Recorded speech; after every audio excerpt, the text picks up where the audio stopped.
Let's hop across to Tianjin, where my colleague and senior executive editor Megha Sharma is standing by. Megha, take it away.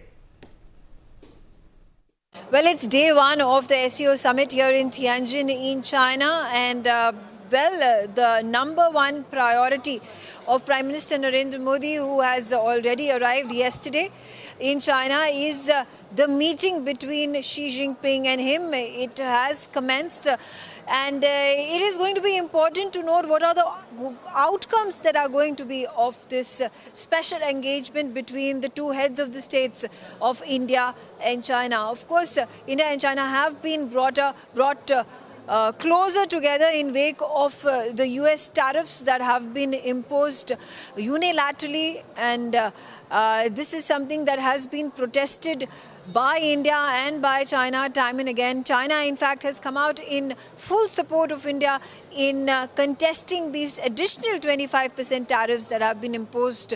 The pretext that has been given by the American administration is that India is quote-unquote fueling the war in Ukraine, which India has vehemently denied and refused to accept and accede to.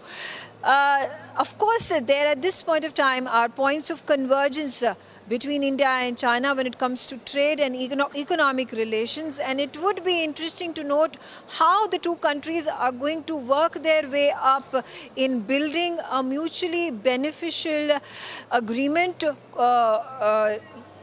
to build these resilient supply chains that are going to allow for India to decouple from the dollar, for China to decouple from United States of America. It is, in fact, it has been this massive tectonic shift, because just until a few months ago, all the feelers were being sent between United States and India to come together, build their strategic partnership, elevate it into bilateral trade relationship, but all that has been completely dismantled in wake of the tariffs that have been imposed by US President Donald Trump. The earlier plan under which India and United States were working was to build a structure, to build a forum, to build a relationship that is going to challenge the Chinese hegemony in Asia and its growing ambitions of becoming the number one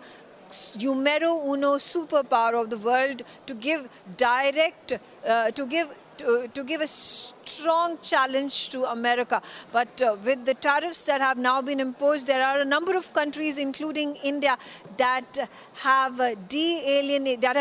have forced these countries to alienate themselves from United States of America and come closer to China and the other nations that are in support of fighting against the American tariffs. The number two issue, of course, when we talk about normalization of ties, just until a few months ago, the strains between India and China were palpable. This was the residue that remained from the 2020 Galwan clash that had happened. But since then, I think it's been a year now, ever since the disengagement of the PLA troops that has happened along the line of actual control, that has allowed for the thawing of these strained ties between India and China.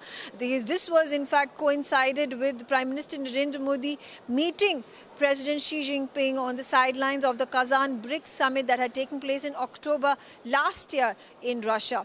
And that was an indication of how ties were looking to become normalized between both the countries now. And of course, point number three, with regards to how Xi Jinping is looking at building his image as an alternative force to reckon with against United States of America. So while there are the traditional groupings like NATO and G7 and G5, which are dominated and influenced largely by the West, which is led by the United States of America, is China now a new leader that has emerged, that has the power and the which has the power and the influencing level to bring countries, to muster up as many countries as it possibly can, to bring about a show of strength to the rest of the world. So keeping that in mind, there are 24 nations that are participating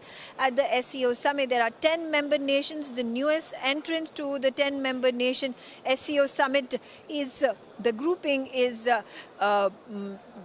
Belarus. Alexander Lukashenko has arrived in Tianjin as well and is going to be participating in the SCO summit. Besides that, there are at least 10 international organizations heads who are also participating in this summit.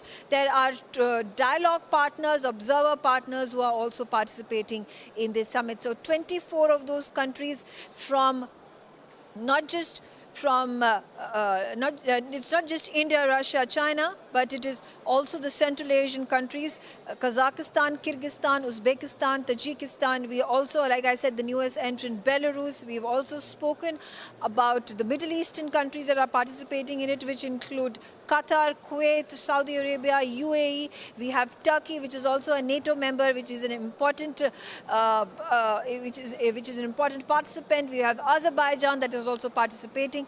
Not to mention there is Cambodia and Vietnam that are also participating as observer nations in this grouping. So this is an overarching theme that President Xi is wanting to build for himself and his country as an alternative superpower to the United States of America, and I think he has been able to perform and execute it with certain success. And in the meantime, India also continues to push its agenda for the SCO to fight for ensuring regional security, regional cooperation, and particularly actions that need to be taken to counter cross-border terrorism. The Pahalgam terror dastardly attack is a point that needs to be a point that has been raised by India time and again, and India will continue to push for counter-terrorism to be banished, counter-terrorism to be completely obliterated in ensuring regional security within the SCO summit grouping. I'll keep bringing you latest updates from the SCO summit. Stay tuned with me on NewsX.